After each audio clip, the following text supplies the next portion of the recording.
Last up we have Amanda Tiffany.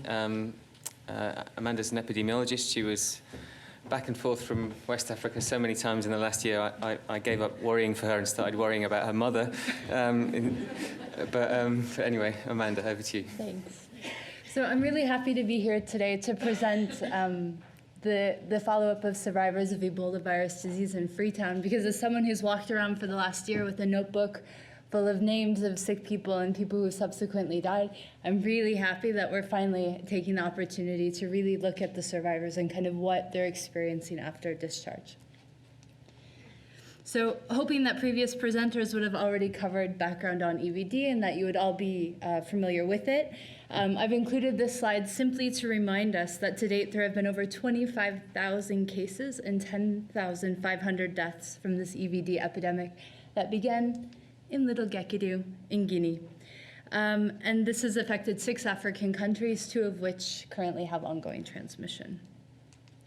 So according to WHO, the first confirmed EVD cases in Sierra Leone occurred in the district of Kailaun during the week of May 19th, 2014. So in Western area, where Freetown, the capital of Sierra Leone, is located, the first reported cases were in mid-June 2014. So as you can see in these epidemic curves prepared by John's group, the peak of the epidemic occurred in Sierra Leone on the left and Western area on the right in December 2014.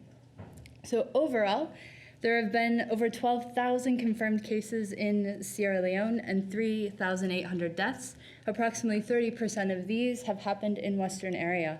So however, in the good news, there have been over 3,500 survivors.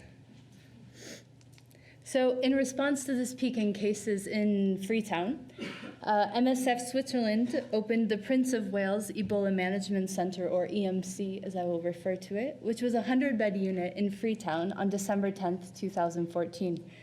So there were many, many activities associated with the center, in addition to psychological support, which was provided to patients and their families during hospitalization. Additional activities included health promotion, both in the community and in the center, community and household disinfections, and support to quarantined households in Western area. So finally, this EVD survivor program that I'm about to speak about is started on February 3rd, 2015. So the objective of the program is to provide care and treatment for the clinical and psychological sequelae experienced by EVD survivors after discharge and to document their evolution. Now, to be eligible for follow-up, a survivor needs to be discharged from any MSF EMC in Sierra Leone or be a survivor from another EMC who is also a family member of an MSF survivor. It's a little bit complicated, but for survivors from non-MSF facilities, we need to be able to confirm their status as a survivor because unfortunately there are many fake survivor certificates floating around. So in order to verify their status, we have to get in touch with the center from which they were discharged and get all of the information that way. And so then finally, in order to participate in the project, we have to be able to contact them so we can schedule their follow-up and that they present for follow-up. So activities during follow-up visits include psychosocial support, a meeting with a psychologist, health promotion activities, including group discussions, and clinical consultations, during which a full physical examination and vision screening is carried out. So support is also provided for family planning and referrals for specialized care, such as the eye clinic, the HIV clinic, or the cardiologist are also carried out. So all of these visits for specialized care are also paid for by MSF.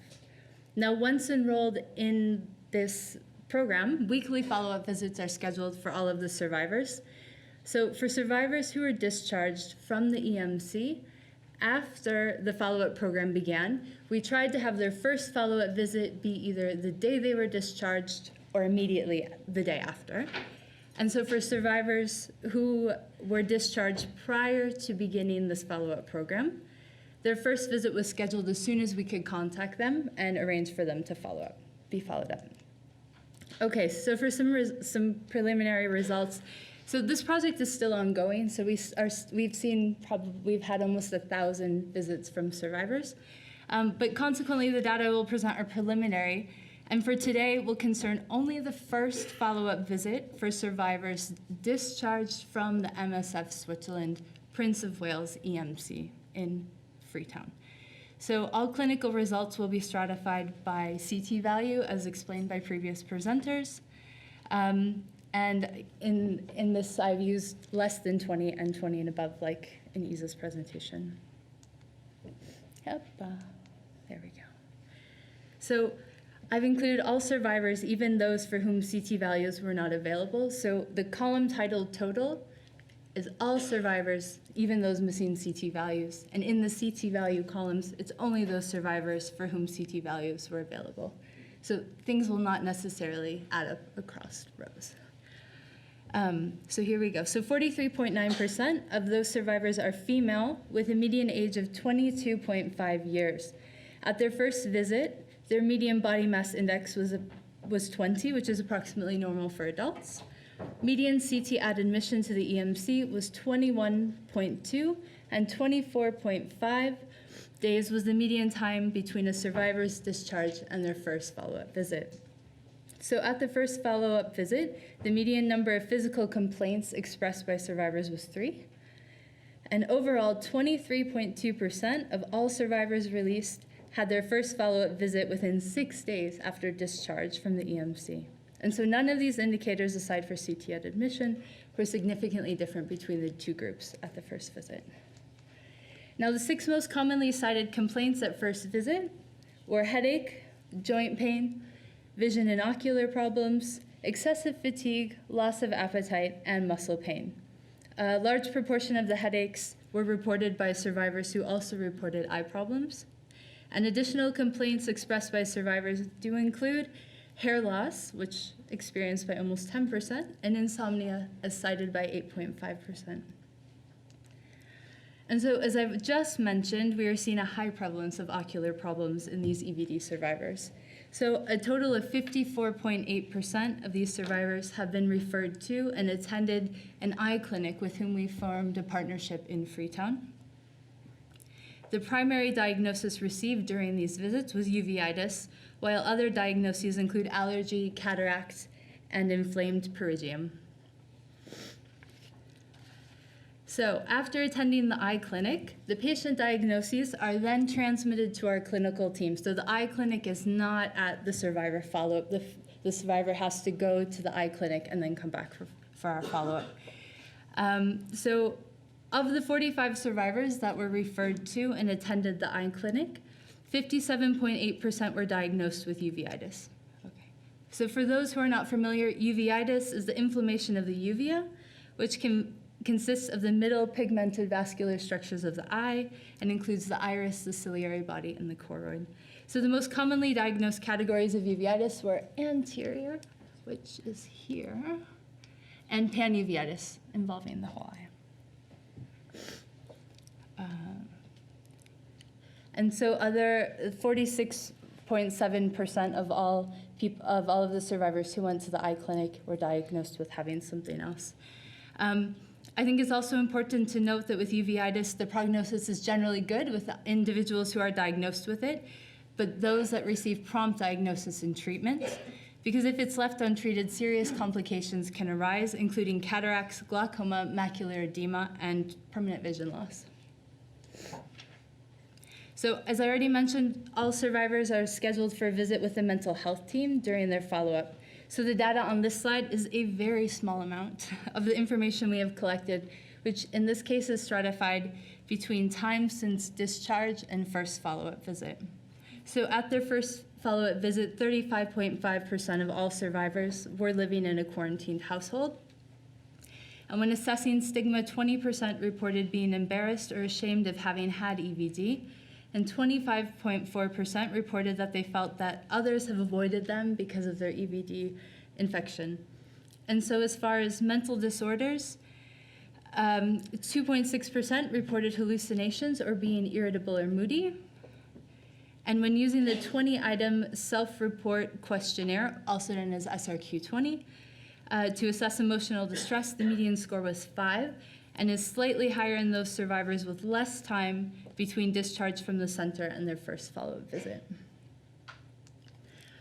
And so in conclusion, this project is currently ongoing. However, we have seen that all survivors released from the MSF Switzerland Prince of Wales EMC that have been able to be reached have come for follow-up and continue to return.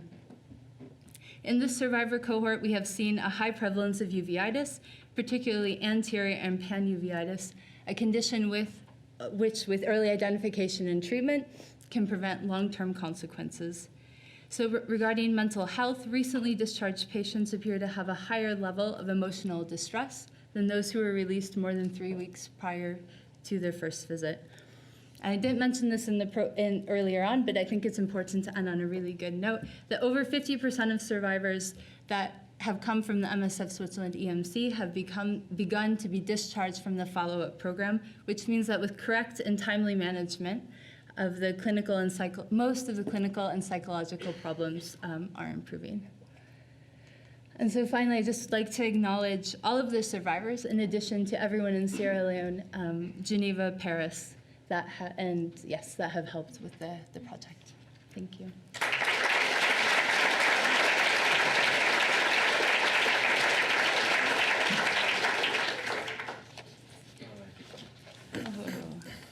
Armin Sprecher, MSF Brussels. I don't know if it was today or yesterday, there was an article published in the New England Journal that confirmed what some of us had suspected for a while, is that the interior of the eye is yet another immunologically privileged location where the virus can hang out. And I think one of the conclusions of that article is that people performing invasive ocular procedures on Ebola survivors should, of course, take extreme infection control precautions. And I guess I'm assuming that in the eye hospital there, nobody's doing invasive procedures, but I was just hoping you could confirm that for everyone here, because somebody might have read this article and wondered what was going on. No, as far as we know, there are no invasive procedures being performed in the eye clinic. Not on our survivors. Other questions? Go on then. Hi, thanks Amanda for the presentation. I just want to ask, are you doing any sampling of body fluids in your follow-up? And how long is the follow-up for? So the follow-up will continue to at least the end of May. So it started in February and go at least until the end of this month, but no samplings of body fluids. Okay. Can I also ask if you have no intention of, you haven't collected any controls at all? No, we don't. It was really set up to be a program. So this is really programmatic data. I mean, the ideal would have been to do a big study and have controls and do sampling body fluids and all of these things. But unfortunately, with the delays that it would have taken, we really thought that the most important thing was to start looking at the survivors and trying to help them as much as we can, instead of delaying it in the interest of research. Okay. All right. I think. Well, go on then. Quick. Hi, I'm Maria. I'm with the University of Oxford, and I was out with MSF in Liberia over Christmas. Is there no clinical follow-up, long-term clinical follow-up of survivors for information purposes? What do you mean in terms of? Body fluids, as my colleague said here, long-term effects over 6 months, over a year? As far as I know, for the moment, no.